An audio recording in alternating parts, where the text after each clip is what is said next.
Hey y'all, this is James, and this is House of the Rising Sun, finally, because I always kind of skip this one.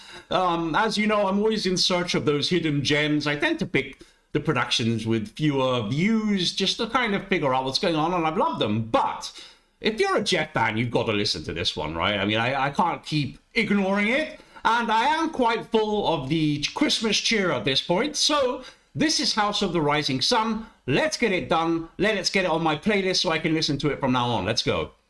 There is a house Gramophone. in New Orleans they call the Rising Sun,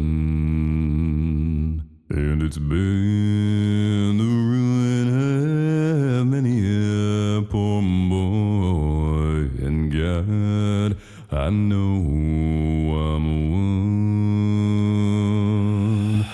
I love when he starts off in with that. I can show off my Italian legato, which means tied together in Italian, but it's all tied together and very smooth. And I love how he starts like that sometimes, even with voice play in Can't Help Falling in Love, for instance. He chooses to tie it all together. It sounds so smooth. What a great way to start a song. My mother was a tailor. Not sure what's going on with the lighter. Okay. Sold my new blue jeans. Daddy was a gambling man way down in New Orleans. So I don't know much about bass notes, but that's a G. That's his. I know his. I've told you guys so many times that my favorite register by Geoff, no, it's not my register. His favorite notes are his low chest. That's really like the low G for Geoff is like he's still in his comfort range, but it's, as you know, it's a shocking note. But for him, it's so comfortable. Love hearing it.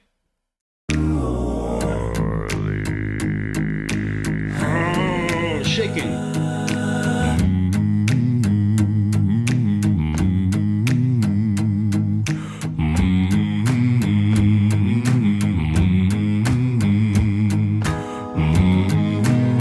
Ooh, nice harmonies.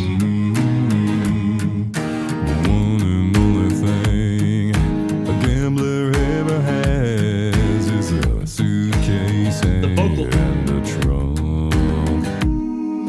The one and only time a gambler satisfied is when he's on a drunk. So now, mothers, tell your No, there's something about I'm really liking in this production is the kind of quality he's going for his voice. It's got I mean, he starts off very smooth, but there's a slight raspiness to his voice, which seems fitting for like the gambler theme. And also what he's doing a lot of the time to make this sound interesting is he's dipping ever so slightly into his vocal fry to give it a bit of grit. And I really think it suits both the theme here, and of course it's a big plus when he does it with his incredible voice, with his depth. So I think that's really working. children, yeah, not to do what I've done. Yeah, there it is. Spend your life in fear and misery. Oh, I need to listen to that again. Sorry, I was thinking about, not sure what the note is, but it is a sub. And for some reason, even though that is a really shocking sub in the sense that qualitatively it's so low that it just becomes noise, I still am genuinely more impressed with his low chest, because the sub, you know, it's something that I think shocks a lot of people, but I think that low chest is something that's a little more unique to Geoff, just because of the resonance. That's something that's only he can really do. So when I first started listening to Geoff, I was like, wow, you know, the F subs, the E subs, the Ds. But now to me, that low chest is like, okay, here we go. Not to do what I've done.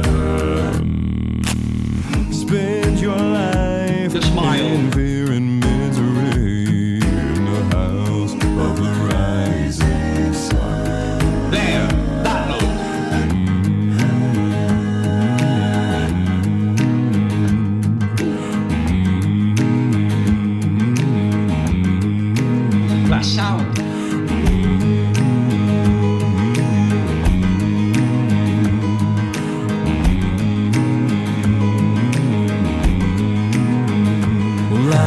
One foot on the platform, yeah.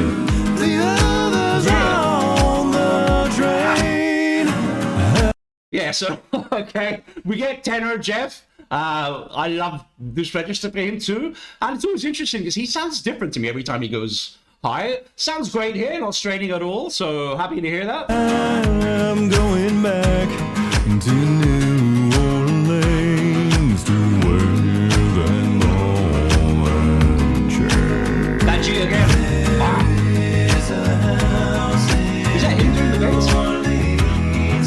They call the rising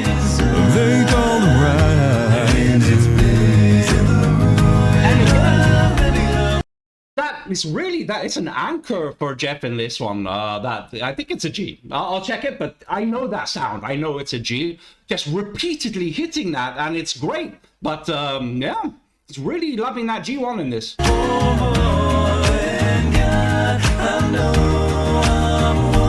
bass line here.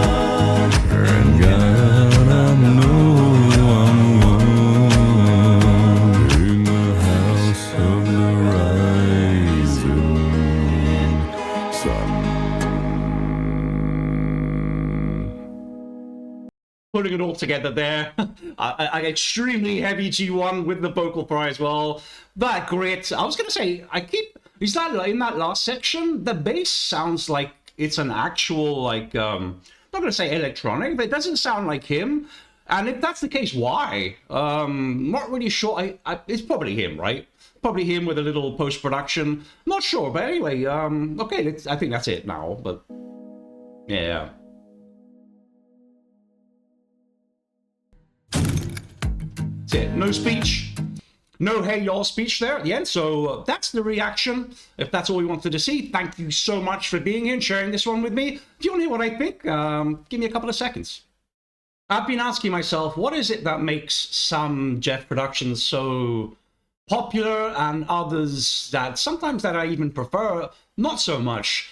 Because his last release, I get the feeling that it didn't, I think it was, overall, people were relatively happy with it, but there were quite a lot of people who, at least in the comments, it's not really their thing. So I really kind of asking myself, for 2026, what we'd like to see from Geoff, what really kind of, you could break into a general, like, mass audience. And so this is a reason why I listened to this, because this one really worked, right? And I think it's because it has all those elements that really kind of resonate with a general audience. He's got that voice, of course, but that tone, he's constantly hitting those low notes, which wow so many people, in a register, I think, which is even more impressive than a subharmonic register, which is that low chest. And another thing that he does here that perhaps his latest productions kind of doesn't have so much is constantly, building, and